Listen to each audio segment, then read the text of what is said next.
The 1930s were a time of uncertainty. The countries of Europe were still recovering from World War I, and Germany was suffering the effects of both the war and the Treaty of Versailles, which imposed harsh penalties on the country, plummeting it into economic depression.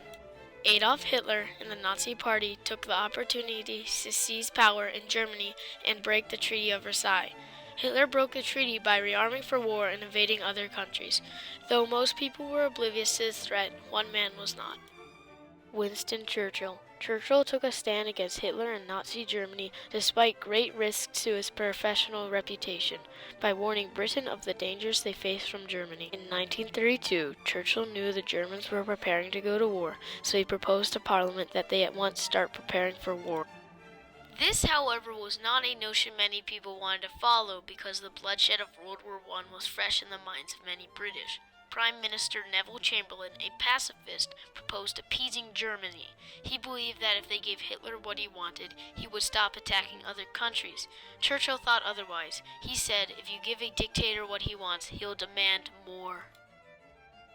In the end, Churchill was right, and his leadership eventually helped Britain prevail over its enemies. However, if they had listened to Churchill, Britain could have possibly stopped Hitler in World War II before millions of people lost their lives.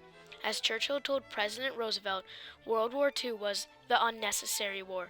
There never was a war more easy to stop than that which has just wrecked what was left of the world from the previous struggle. Churchill faced many risks by taking a stand. He could lose his reputation, his political position, and many friends by taking an unpopular position.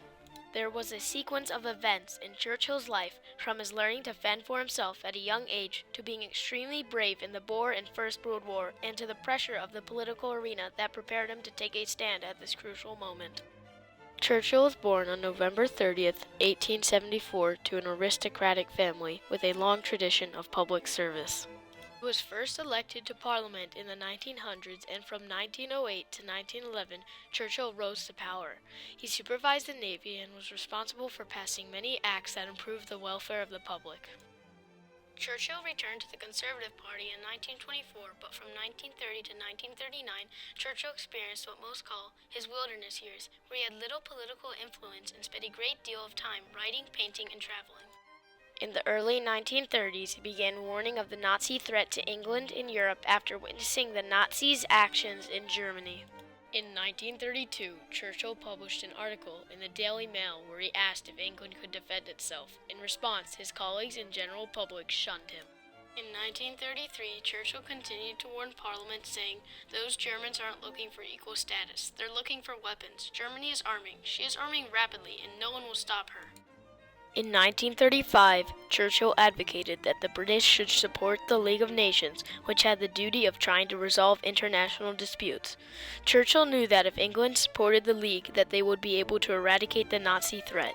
Throughout this time, most members of Parliament and the English public hated having another war after 1 million British men were killed only 20 years earlier in World War I. Many friends tried to convince Churchill that Germany wasn't arming for war. For example, his cousin, Lord Londonderry, wrote to him saying, "I should like to get of your mind what appears to be a strong anti-German obsession." England appeared ready to ignore the fact that Germany was arming for war. Even with this opposition, Churchill still tried to convince England to rearm. He knew that England could afford to rearm, and if they did, they would be able to stop Germany before it got too powerful. On November 12, 1936, Churchill stated, "The government simply cannot make up their mind, or they cannot get the Prime Minister to make up his mind. So they go on in strange paradox, decided only to be undecided, resolved to be irresolute, adamant for drift, solid for fluidity, all-powerful for impotency. As so we go on, preparing more months, more years, precious, perhaps vital for the greatness of Britain for the locusts to eat." In 1937, Neville Chamberlain became Prime Minister. His policy, which was very popular in England, was to appease Hitler. He forced out or overruled everyone out of the cabinet who opposed him and his idea of appeasement. On March 12, 1938, Hitler invaded Austria and annexed it to Germany. Chamberlain was willing to give up Austria if it meant keeping good relations with Hitler and Nazi Germany. Churchill, on the other hand, predicted that the day will come when you will have to make a stand. I pray to God that when that day comes, we may not find through an unwise policy that we have to make that stand alone. Once Hitler obtained Austria, he set his sights on Czechoslovakia. On September 12, 1938, Churchill proposed that they should tell Germany that if they set foot in Czechoslovakia, we should at once be at war with her. On September 30th, 1938, in Munich, Neville Chamberlain met with Hitler, and Chamberlain said that they would give him the German-speaking part of Czechoslovakia. When Chamberlain returned, the English public cheered, and he told them that he had made peace in our time. Churchill called the appeasement policy a defeat without a war. A lone voice in the wilderness, Churchill said. Chamberlain had the choice between war and shame. Now he has chosen shame. He'll get war later. On October 3rd, Parliament began debating the Munich Agreement.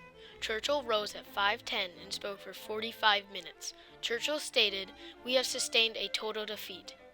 Churchill continued with, "The German dictator, instead of snatching the victuals from the table, has been content to have them served to him course by course. Regarding England, he says, this is only the beginning of the reckoning. This is only the first sip, the first foretaste of a bitter cup which will be proffered to us year by year, unless by supreme recovery of moral health and martial vigor we arise again and take our stand for freedom as in the olden time." Churchill said that the words on Czechoslovakia were barely out of his mouth before the Nazi atrocities upon the Jewish population resounded throughout the civilized world. Between November 9th and 10th, 400 synagogues were burned and over 7,500 Jewish shops were destroyed during what was called as Kristallnacht. Churchill claimed that Germany showed no resemblance to a civilized country because of Hitler's hatred to the Jews and the murder of them that he ordered. On March 15, 1939, Hitler broke the Munich Agreement by invading the rest of Czechoslovakia. This action destroyed any possible idea of appeasement, although Chamberlain and his allies still believed in the idea of appeasement for several months.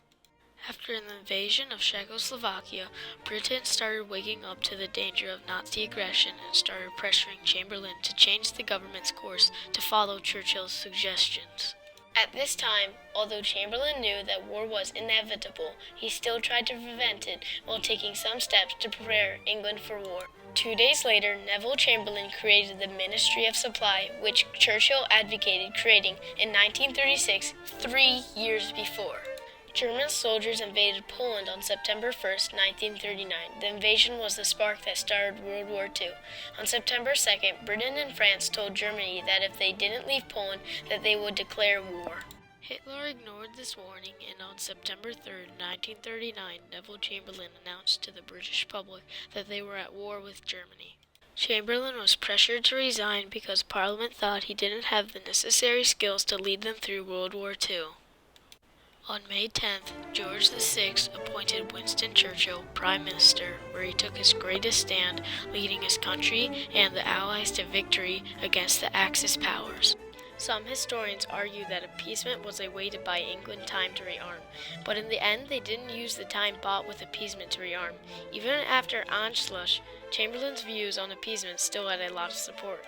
Historian R.A.C. Parker argues that Chamberlain further believed that the opponents of his appeasement policy would provoke Hitler, or those who might otherwise restrain him, into violence. Germany could have been contained in the beginning of the 1930s had Parliament responded to Churchill's argument that Germany was arming for war and posed a threat to England and the rest of the world. The horrid events brought on by their conquest of Europe could have been prevented, and the millions of Jews and others who were murdered in Hitler's concentration camps might have been saved. Churchill himself says that for Britain to have created an air power which would have imposed the necessary restraints upon Hitler's ambition, or would perhaps have enabled the military leaders of Germany to control his violent acts, more than 5 whole years had yet to run before we confronted with the supreme ordeal. Had we acted now with reasonable prudence and healthy energy, it might never have come to pass.